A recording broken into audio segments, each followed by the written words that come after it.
Is going on, everyone? Welcome to another very exciting episode right here on the MIgardener channel. I am so excited about today's episode because, first off, we're having a lazy day today, and I love lazy days because I rarely ever get one. But we had a huge ice storm roll in, so no one's going anywhere. The roads are terrible. The whole place is shut down. So I figured, you know what? Let's take the time to look at some comments, questions, emails, and things like that, and see what you guys are asking about. And one of the biggest common reoccurring themes that I saw was seed storage.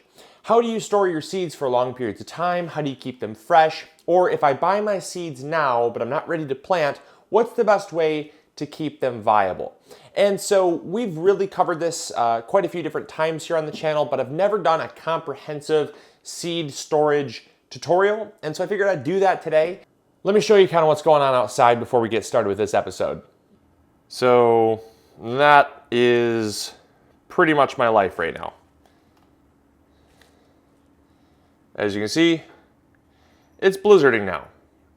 So we've had about 50-mile-an-hour winds, rain for the past 2 days, which then subsequently froze, turned everything into an ice skating rink, and now it's blizzarding on top of that. So really not a whole lot you can do outside.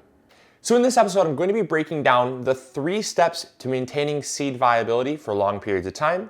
And I'm also going to show you some ways that I've been able to do it with great success that you can do with things just around your house. The other thing that I did want to mention is that seed viability, regardless of these 3 essential steps, is going to decrease over time. You simply can't take seeds, throw them, in our case, I'm going to be using the freezer. You can't throw them in the freezer for 5-10 years and expect the same germination rate that you have today. It's just inevitable that seed viability does decrease over time. And sure, I get it. You hear stories of people sprouting seeds in 2,000-year-old clay pots, and heck, we even brought a seed back from extinction that was 87 years old. And those are all great stories, but those are very rare cases, and also those are using large sample sizes.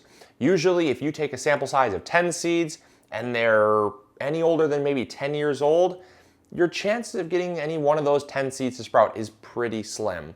And what I like to say is these methods that I'm going to show you work for all types of seed, regardless of the seed type, but it really will guarantee your viability for up to about 5 years. And sure, 7 years and 10 years might still be possible.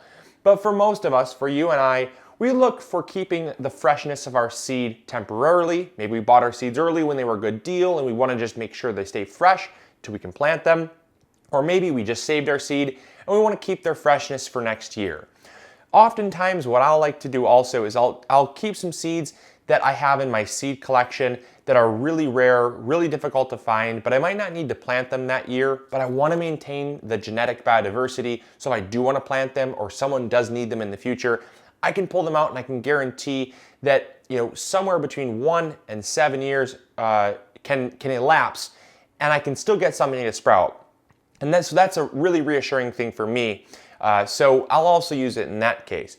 The first way to keeping your seeds fresh is keeping them dry. This is an obvious one, but you'd be surprised at how many people comment and say, I've got wet seeds.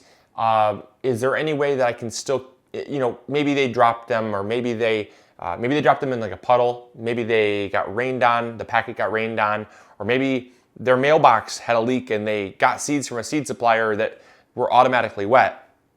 I don't know, but we get this a lot. And the fact of the matter is, if your seeds are wet, that's an immediate reason to either plant them right away or to throw them out, because once they are wet, it is very difficult to maintain the viability. So dry is the biggest component of this. Wet seeds simply will not store very long. The next component is cool. So cool meaning below 30 degrees, 30 degrees Fahrenheit or 0 degrees Celsius. Below 32 degrees Fahrenheit or 0 degrees Celsius. Anything below freezing is what we look for keeping long-term viability. A big question we get is, Luke, am I going to be harmed if my seeds freeze? Maybe you ordered seeds from a seed supplier, they shipped them to you, and you forgot them in your mailbox overnight, and it's the middle of winter. So many people have messaged us, because we have a seed store, and they worry about this and they panic about this. And I tell them, actually, your seed viability is probably better off out in your super cold mailbox than it is in your house, because your house is like 70 degrees, whereas your mailbox is probably below freezing. And so that is a great way to make sure that the seed viability stays at its optimum level, because seeds like to stay cold. Sorry about that, the sun came out, it got super bright in here. So the third way that you can maintain the viability of your seeds is by keeping them dark. This is also very important. Light, and sunlight specifically, has an ability to break down the seed coating. When you break down the seed coating, what can happen is the enzymes that actually coat the seed, every seed has a seed coating. And if you break that down, it opens up the skin and the ability for fungus and bacteria to penetrate the seed and essentially consume the seed. Each seed has that protective coating, which helps it to stay dry. It's kind of a waxy coating on the outside of every seed. And sunlight can break that down. So by keeping them dark, you're going to help to prevent sunlight from coming in and actually degrading that protective coating. So I like to say any place where sunlight can access.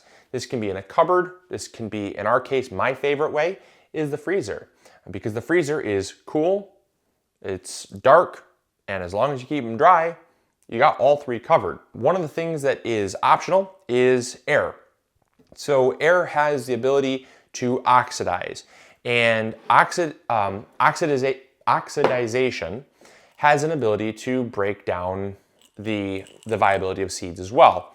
Now, for short periods of time, for say, again, 1 to 5 years, this is not as much of a concern. The oxidization process does not really break down the viability of seeds that much, but you can do yourself a favor if you have a tool like a vacuum sealer, which we'll be using. It definitely can help you out in just elevating that viability even more, but it's definitely not, it's not a mandatory step. Another thing that you can do as well is you can find some silica gel packs.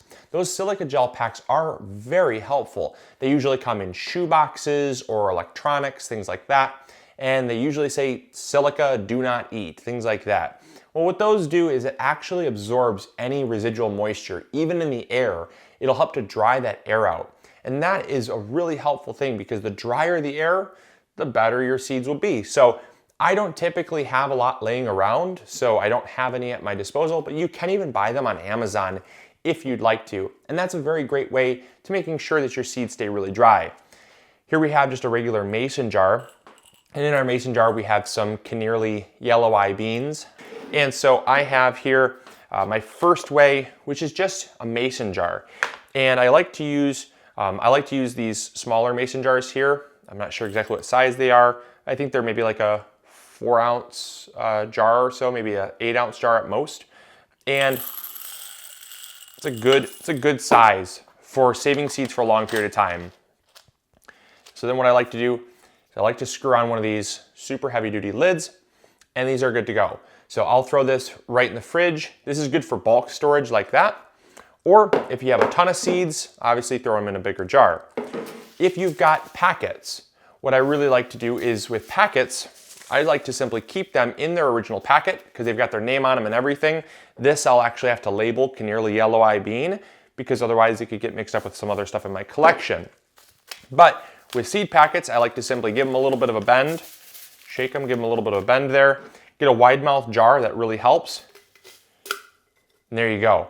Stick them in the wide mouth jar, put a cap on it, and you're good to go. If you have a vacuum pump, like some vacuum pump sealers actually will attach to a mason jar and you can pump the air out. That's terrific. That means they're in a vacuum, so they can oxidize less. But I don't have that, so you don't really have to do that. Just an optional step, like I said. Also, nothing wrong with a Ziploc baggie. I mean, you don't have to have a vacuum sealer to keep your seeds fresh. Just throw them in a Ziploc baggie, because the Ziploc baggie is dry. Throw them in the fridge or throw them in the back of the freezer. It's cool and dark, so you're good there.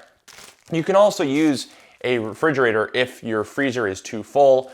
Sometimes people have more room in their fridge. It's not below freezing, but it's still far cooler than room temperature. And then the final thing that I really love to do if I have like a lot of packets or if I have seeds is I really love to vacuum seal them.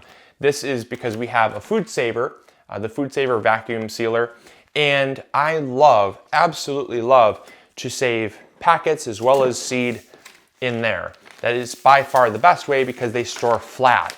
And flat means I'm saving a lot of room in my freezer. So what I'll do is I'll just take my packets like this, come on over here, check it out, see how easy this is, and then it's great. And also you can write right on the bag the date that you put them in the freezer or the date of the packets, whatever you want to do. And that way you have a good way to catalog the age of your seeds. So check it out, let's go. All right, so all I'm going to do is just take my vacuum bag here and seal all the air out.